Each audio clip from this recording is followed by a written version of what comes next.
Hello students, अब हमने रैखिक समीकरण युग्म जो दो चर वाले रैखिक समीकरण युग्म हमें दिए होते हैं उनको अभी तक हमने ग्राफ से हल करना सीख लिया है।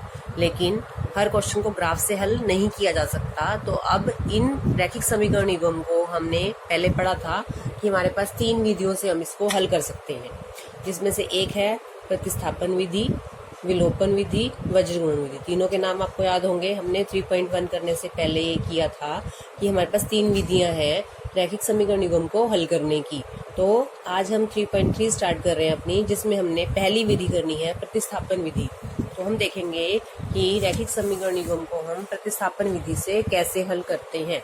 3.3 में क्वेश्चन नंबर 1 है, निम्न रैखिक समीकरण युग्म को प्रतिस्थापन विधि से हल कीजिए। फर्स्ट क्वेश्चन का फर्स्ट पार्ट कर रहे हैं आज हम। हमें एक रैखिक समीकरण युग्म दिया हुआ है। युग्म मतलब जोड़ा। जब समीकरण दिए होते हैं इसका मतलब एक जोड़ा दिया हुआ है। x + y = 14 और x - y = 4। ये हमारा समीकरण नंबर 1 है। इसको 1 नाम दे देते हैं, इसको हम समीकरण नंबर 2 नाम दे देते हैं। तो यहाँ से हमने क्या करना है, इसको हल करना है। हल करने का मतलब क्या होता है, किसी समीकरण को चर का मान करना। ये हमने 9th में भी किया है कि किसी समीकरण को हल करने का अर्थ है कि उसमें जो चर है उसका मान ज्ञात करना। यहाँ पे हमारे पास 2 चर हैं, x और y। इसका मतलब हमने इस क्वेश्चन में x और y का मान ज्ञात करना है। किस विधि से? प्रतिस्थापन विधि से। प्रतिस्थापन विधि क्या होती है? प्रतिस्थापन का मतलब है प्रतिस्थापन, स्थापना करना। एक समीकरण में से किसी एक चर का मान निकालकर दूसरे में रख देना है, इसको कहते हैं प्रतिस्थापन विधि। एक चर का मान निकालना है और उसको दूसरे समीकरण में रख देना है। यहाँ पे 2 चर हैं x और y। अपनी मर्जी है, दोनों में से किसी का भी मान निकाल सकते हैं, चाहे x का निकालो चाहे y का निकालो। चलो मैं यहाँ से स्टार्ट करती हूँ। समीकरण नंबर 1 में से मैं y का मान ज्ञात कर रही हूँ।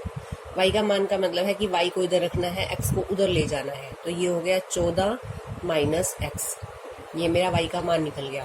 अब इस y के मान को मुझे कहाँ रखना है? दूसरे समीकरण में। तो यहाँ लिखना है y का मान समीकरण 2 में रखने पर।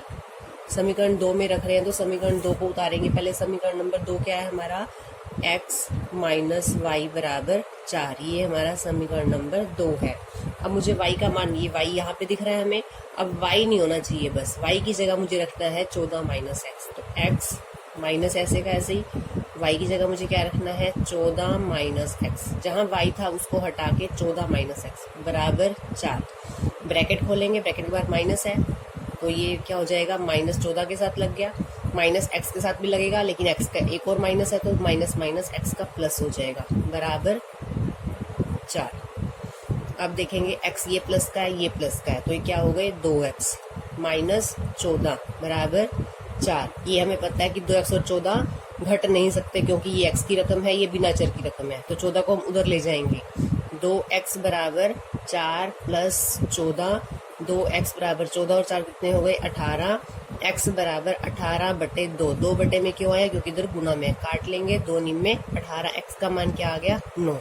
यानी मेरा एक चर का मान तो निकल गया। समीकरण को हल करने का मतलब क्या बताया था? चर का मान ज्ञात करना। तो x का मान निकल गया। अब क्या रह गया? y का मान निकालना। अब इस x के मान को चाहे समीकरण 1 में रखो, चाहे 2 में रखो, और नहीं तो जो ये हमने y का मान निकाला था इसको कहते हैं समीकरण 3। तो 3 में भी लिख सकते हैं। तो मैं यहाँ पे अब x का मान जो 9 आया है उसको समीकरण नंबर 3 में रख रही हूँ। तो यहाँ लिखेंगे, अब ये लाइन लिखनी भी है, x का मान समीकरण 3 में रखने पर। जिस समीकरण के बारे में हम कह रहे हैं उस समीकरण को पहले लिखना होता है। तो समीकरण कौन सा है हमारा? तीसरा, y = 14 - x। तो यहाँ लिखेंगे हम y = 14 - x। y = 14 - x का मान क्या निकला है मेरा? 9। y = 14 में से 9 गए 5, तो मेरा दूसरा चर भी निकल गया। तो आंसर आ गया मेरा x = 9, y = 5। तो ये मेरा क्वेश्चन हल हो गया। मुझे क्या करना था? समीकरण युग्म को हल करना था। हल करने का मतलब चर के मान ज्ञात करने थे।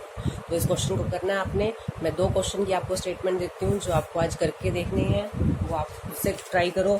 इसी विधि से आपने दोनों क्वेश्चन को हल करना है।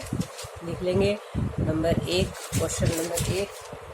x माइनस वाई बराबर 4, ये पहला समीकरण, और इसका दूसरा जोड़ा है x प्लस वाई बराबर 8। और दूसरा क्वेश्चन आपको जो आज करके देखना है, x प्लस वाई बराबर 3 और इसका दूसरा युग्म है 3x 2x प्लस 5y बराबर 12। तो आपको ये दो क्वेश्चन करके देखने हैं इसी विधि से, प्रतिस्थापन विधि से।